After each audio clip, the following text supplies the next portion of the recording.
was identified as mentally retarded, put back from the 5th grade into the 4th grade, and stayed in that category until I got out of high school.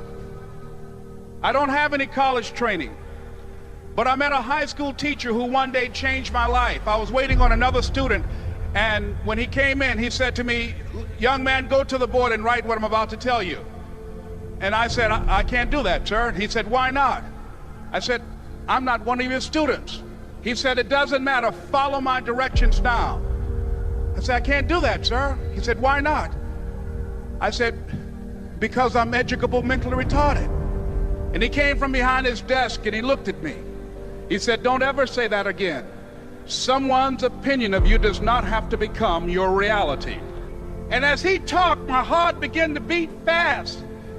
Tears began to run down my eyes, and I was in the back just listening to him, because the speech he was giving, that speech was for me. And he said, "Les Brown," he said, "if you want to do anything worthwhile in life, you've got to be hungry." I told Mr. Washington I wanted to become a disc jockey. And so I started working to develop myself. He said, "I want you to practice every day being a disc jockey." I said, "But I don't have any job now." He said, "It doesn't matter." He said that it's better to be prepared for an opportunity and not have one than to have an opportunity and not be prepared. And as I was working to develop myself, I applied for a job as a disc jockey, WMB, on Miami Beach. I went to a guy named Milton Butterball. I said, "How you doing, Mr. Butterball? I'd like to get a job as a disc jockey." He looked at me, he said, "You have any broadcast background?" I said, "No, sir, I don't." "You have any journalism background?" I said, "No, sir, I don't." He said, "We don't have any jobs available." I said, "Yes, sir." I went back to Mr. Washington and I told him. He said, "Don't take it personally." He said, "Most people are so negative, they will have to say no 7 times before they say yes." He said, "Go back again." So I went back again. I said, "How you doing, Mr. Butterball? My name is Les Brown." He said, "I know what your name is. What do you want?" I said, "I'd like to know whether or not you have any jobs as a disc jockey, sir." He said, "Didn't I just tell you yesterday we didn't have any jobs?"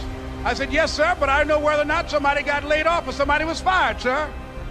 He said, "No one was laid off or fired. Now get on out of here." I came back the next day like I was seeing him for the first time. I said, "Hello, Mr. Butterball, how are you?" He looked at me with rage. He said, "Go get me some coffee." I said, "Yes, sir." And I went to get him some coffee. After a while, I would get their lunch and dinner, and I would go in the control rooms and take the disc jockeys their food, and I would not leave until they would ask me to leave.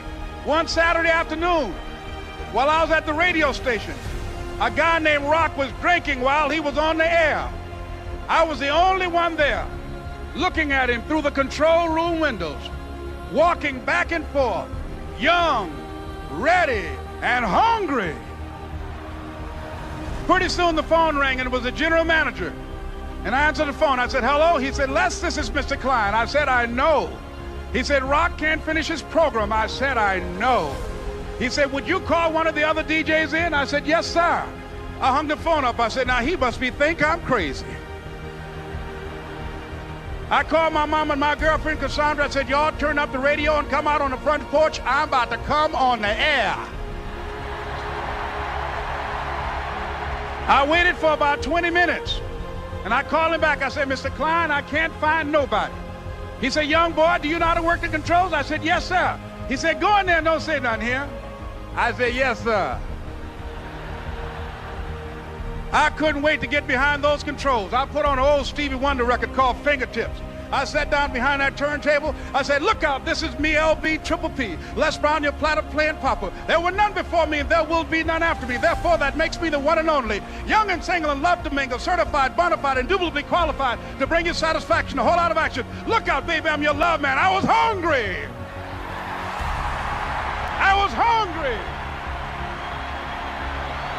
You got to be hungry. Begin to know that you have greatness within you.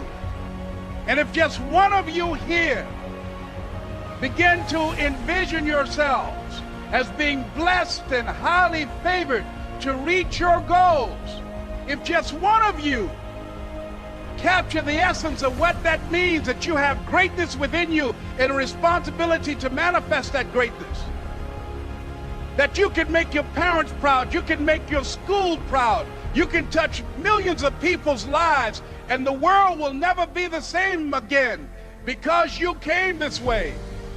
It was hard, ladies and gentlemen, coming to speak to people. And I was facing financial difficulties in my own life. I was behind on my bills and my dreams, and I'm saying to them, you can live your dream. It was hard, ladies and gentlemen. It was very difficult to pick myself up each day believing that I could do it. There were times that I doubted myself. I used to ask myself, can I do this? And something said within me, you're the one. Don't give up on your dream.